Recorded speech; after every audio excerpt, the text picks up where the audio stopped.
stepping in looking swaggerific. He goes head-to-head with Kyrie tonight on TNT. I love those overalls. On the shirt it says fake, but trust me, it's all real.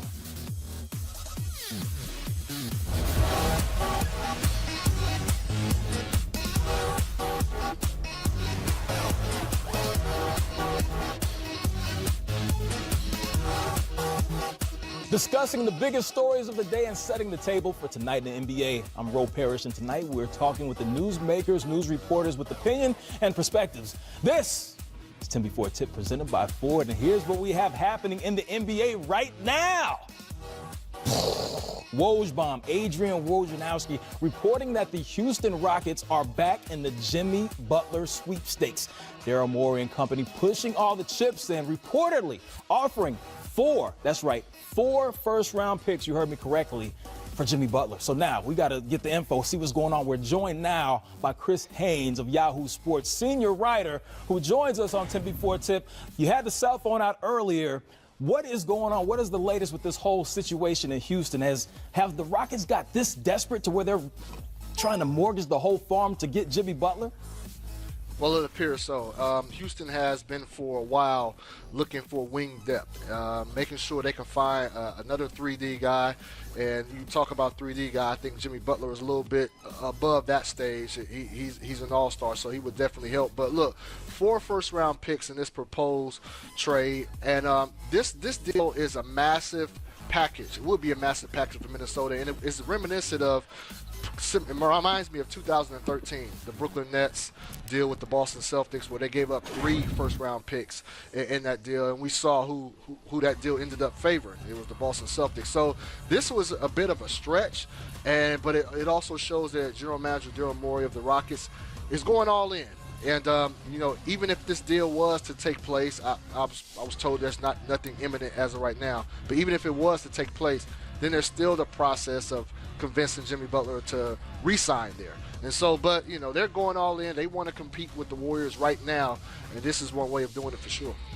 You talked about that trade. The Celtics are still eating pretty good off that trade that they made back with the Brooklyn Nets. But back to the Houston Rockets. You talked about 3-and-D players. Jimmy Butler, of course, we know what he brings to the table, 22 points per game, 5-5. But fitting with that Rockets team, whether it be on the court or off the court, how do you see him fitting with that actual Houston roster if he is to be moved? No, I think it'll be a perfect fit. You're dealing with some guys who are hungry to win right now. We all know Jimmy Butler's desire to be great in this league, and you match that with Chris Paul and James Harden, who's a top 5 player in this league. I think it's an easy fit. And then you look at the personnel of that wing spot. Jeff Ennis is injured for the most part right now. They let go of Trevor Ariza, Luke Mute last year. So wing depth was a dire area of need. And if you can put Jimmy Butler in that void, I think that's a legitimate front line, and it definitely puts them right back up there with the Warriors. I felt like all along going into the season that Houston took a little bit of a step back, not addressing that position wholly. Man, if they can get Jimmy, and they're putting a lot of the future on the line with if they were to give away all of those young assets. But if they were able to get Jimmy, they're for real as of right now. Yes, they are for real, and you're tired of this for real as well. We're going to come back to you. Thank you for joining us. Don't go anywhere. Looking sharp as usual. You know what? On my job, I'm striving to be just as good as Steph Curry. Steph going for 50-plus at home, and he's not only shooting better than individual players, a crazy stat that I'm about to blow your mind with it. He's going crazy on teams, but check this first.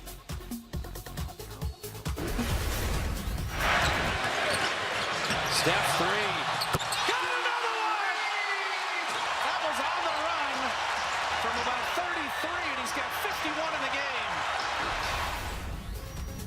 So like I said, crazy stat that's about to blow your mind. Steph Curry has more threes right now at this point in the season. 33, you see it on the screen, than the Pelicans, Clippers, Cavaliers, and Thunder.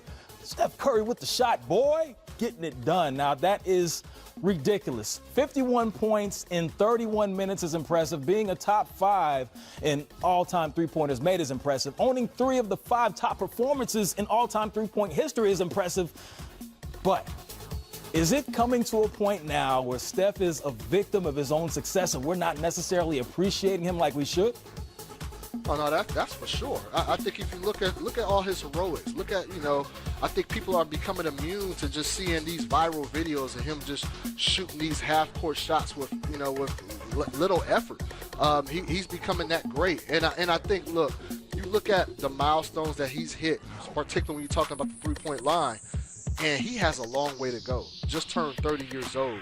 And so a lot of these three-point milestones, he's going to shatter. A lot of these top marks that's up for grabs. And so definitely when you look at Steph, he's changed the game like nobody else has in the history of this profession. And he's going to continue to do so if healthy. And right now, man, what he's doing, it's too early to be talking MVP, but I mean, if you're talking about it, how can you not mention him, and how can he not be number one on the board? And that's all due respect to Kawhi Leonard, what he's doing in Toronto's incredible as well. We're still buzzing 10 before tip. Let's go to Paul George. What you got to say? We 0-3. We looking for a win. We got to start playing well, especially in this West. We're not off to the start we want, but it's on us to change that. So right now, OKC, they're 0-3. They rank statistically at the bottom. Offensively, efficiency, defensive efficiency. Is this all because Russ hasn't played? He's only played in one game so far. What is the problem in OKC, and can they fix it quickly?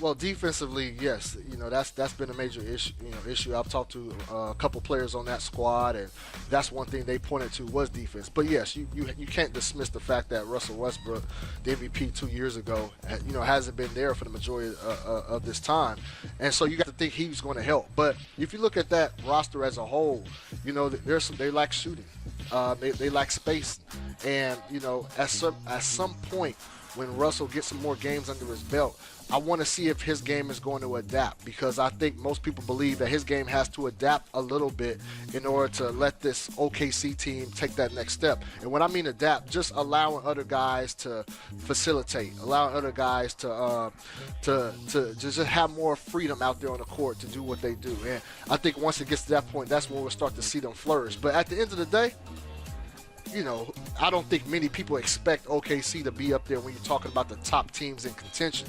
They're going to be nice, but definitely 0-3 right now. That's a surprise for most.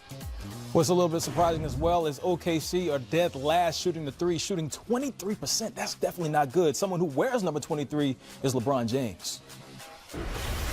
How's it feel to get that first win as a Laker? It feels great to win, period, but it feels good for us to know what we've been doing over the training camp in these first few games to continue to get better. I think we've gotten better tonight, and we want to try to continue that going forward. We stuck to the game plan as close to 48 minutes as possible. We came in trying to get them out of their sets. We knew, if you let a young team like this get comfortable, then they're going to be very dangerous, which they showed in their first game when they played against the Mavericks here. So we was able to get them out of it in the later state of that first quarter. Took it into the second quarter all the way into halftime and kept it going throughout the game. LeBron James and company getting the victory last night in the Valley of the Sun. Now, playing the Phoenix Suns is one thing, but when you're playing the Denver Nuggets, who sit atop of the Western Conference right now, playing spirited defense, that's a little bit different. So looking at this measuring stick, looking at the Lakers taking on Denver, what can we expect from LeBron and company? Will they be able to potentially knock off the number one seed in the Western Conference? Well, I think that's what we're all looking forward to seeing. This is the second game of back-to-back for LA. Denver's coming in here going to be ready, and it's crazy the status of a LeBron James and what his presence brings to a team. They were down 0-3 in the standings, and Luke Walton had a spirited pre-game meeting before that Phoenix game.